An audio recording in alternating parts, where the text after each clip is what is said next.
L'escar est une lésion cutanée due à une pression prolongée, entraînant une ischémie des tissus.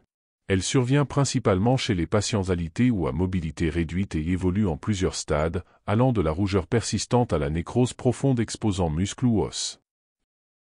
La prise en charge d'un escar en Algérie suit un protocole basé sur les recommandations médicales générales et les ressources locales disponibles. Voici les étapes détaillées de la conduite à tenir. 1. Évaluation initiale. Avant de commencer le traitement, il est crucial d'évaluer l'escar et l'état général du patient. État nutritionnel, risque de dénutrition. Pathologie associée, diabète, insuffisance vasculaire, infection, etc. Mobilité et autonomie. Évaluation de la douleur. Évaluation de l'escar. Stade 1. Rougeur persistante ne blanchissant pas à la pression. Stade 2. Perte d'épaisseur partielle de la peau, derme exposé. Stade 3. Perte d'épaisseur totale avec atteinte du tissu sous-cutané.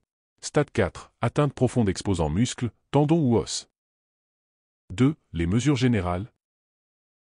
Premièrement, prévention de l'aggravation et soulagement des pressions. Changement de position toutes les 2 heures. Utilisation de matelas anti-escar, mousse, air dynamique. Coussin de décharge sous les talons et sacrum.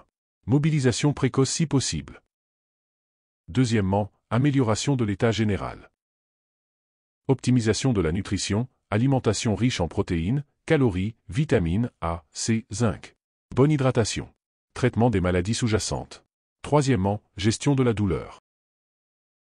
Paracétamol, AINS ou opioïdes selon l'intensité. 3. Traitement local, selon le stade. Le stade 1, rougeur persistante.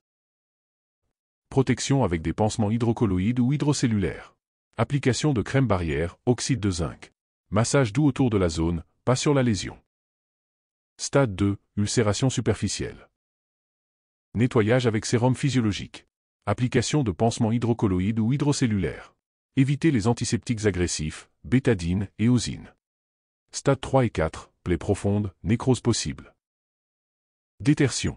Débridement mécanique, curetage, scalpel, si tissu nécrotique. Débridement enzymatique, crème à base de collagénase. Soins locaux. Lavage abondant au sérum physiologique. Antiseptique doux, si risque infectieux, daquin dilué, chlorhexidine. Pansements adaptés, hydrocellulaires, alginate, hydrofibre. Antibiothérapie locale ou systémique en cas d'infection avérée. Fusidine pommade, une application 2 fois par jour. Ou Lexin comprimé de 1 g, un comprimé 2 fois par jour, pendant 10 jours. Plus, Flagyl comprimé de 500 mg, un comprimé 3 fois par jour, une boîte. 4. Cas particuliers. Escar infecté, signe de cellulite, exsudat purulent, prélèvement bactériologique et antibiothérapie adaptée. Ostéite sous-jacente, atteinte osseuse sur escar profonde, imagerie, IRM, radiographie et avis chirurgical. Escar multiple ou extensive, prise en charge en milieu hospitalier, voire chirurgie reconstructive. 5. Suivi et éducation du patient et de l'entourage. Surveillance quotidienne de l'évolution de l'escar. Formation des aidants aux soins de prévention et aux pansements. Consultation régulière avec un médecin. Voici les indications principales des pansements en cas d'escar. Hydrocolloïdes, indiqués pour les escars stade 1 et 2, favorisent la cicatrisation en milieu humide et protègent contre les frottements.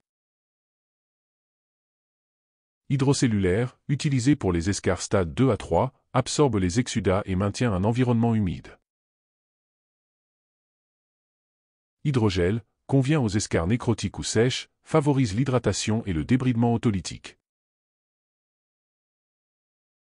Hydrofibre, adapté aux escars très exsudatives, absorbe l'humidité et réduit le risque de macération.